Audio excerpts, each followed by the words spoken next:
Back in 2023, I planted this. This is Stachys byzantium, if I remember right. Lamb's ear, very appropriately named because the leaves are soft and downy and quite reminiscent of lamb's ears. I planted this plant for one particular species of bee which I hoped that one day may turn up and grace the garden. It was a species that I'd never seen before and I'd always wanted to see. It was the wool carder bee, Anthidium manicatum, and 2 years later one's finally turned up.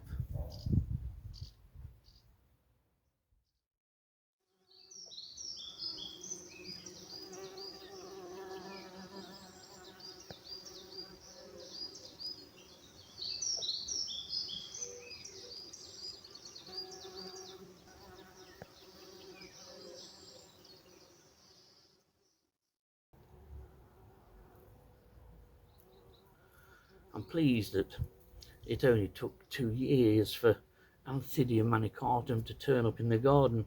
It's a terrific little species, and the males are quite easy to identify. They have a row of yellow dots down either side of the abdomen, but underneath the end of the abdomen there are spines in the males, and those spines are used during fights. They can actually be used to crush and indeed even kill other bees. And the male, although he's not here at this very minute, he will patrol this Byzantium. Lamb's ear is certainly the thing to grow if you want to see this particular bee, and it certainly worked for me.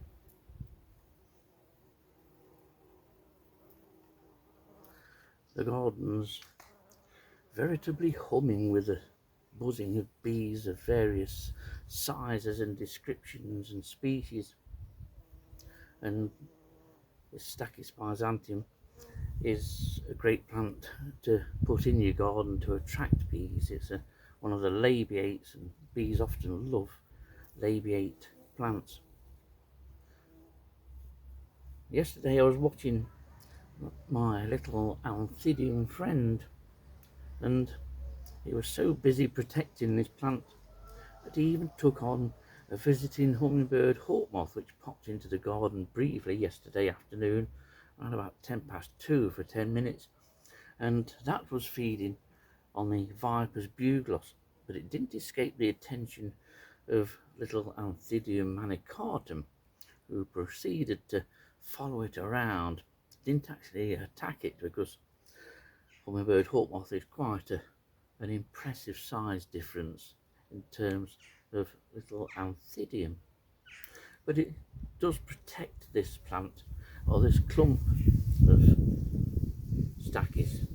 Occasionally it will dart off in a couple of directions. Whether it's visiting other stands of Stachys, I don't know. I doubt it very much, to be honest. But it's amazing to think that you can plant something not necessarily large. This doesn't cover a very big area really, and you can get this species in your garden.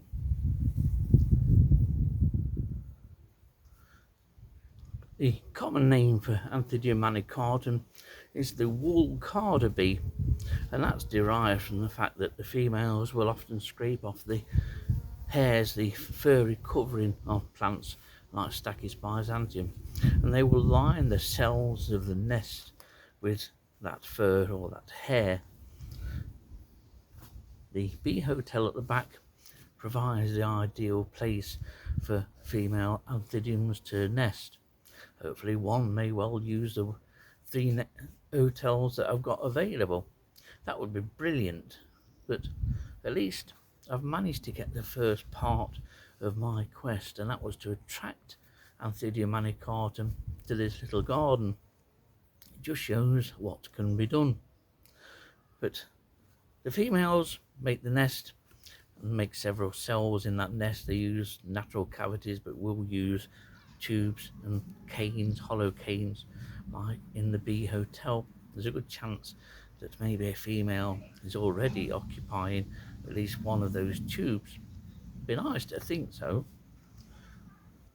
I'm always inclined to think of the Kevin Costner saying from Field of Dreams, a quite remarkable film, build it and he will come. In this case, it's plant it and he will come. I'm very pleased. I do like lamb's ear. It stands out quite nice. It adds something to the garden, something very different to the silvery foliage. And now it adds another bee to the garden, a bee which I'd always wanted to see. A fabulous little thing, and if you like your bees, this is one that I would recommend you try and see. In terms of Nottinghamshire records, there are few records because there are even fewer people recording Hymenoptera in Nottinghamshire. It has been recorded from the Warsop area before, and also down in Bestwood in Nottingham, but that was by the same observer. Records away are, say, few and far between, and it is probably quite common. It's another species which has spread over the years, and certainly in Nottinghamshire, the number of records have indeed increased. But those records have probably increased purely by observer awareness and observer recording. Now my little record could add another dot to the map in the northern half of the county. I don't think we have any records, at least records that are published from the northern half of the county. It's a shame because Hymenoptera, although they can be quite difficult to identify, especially when you get to your solitary bees, they are of a delight to record.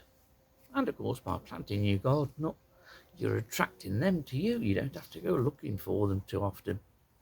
So, if you want a wall carder bee in your garden, get hold of some lamb's ear, some Stachys byzantium, plonk it in your garden or on your windowsill or on your yard in a pot. Plant it and they will come. Although mine seems to have gone again for a minute. He'll be back.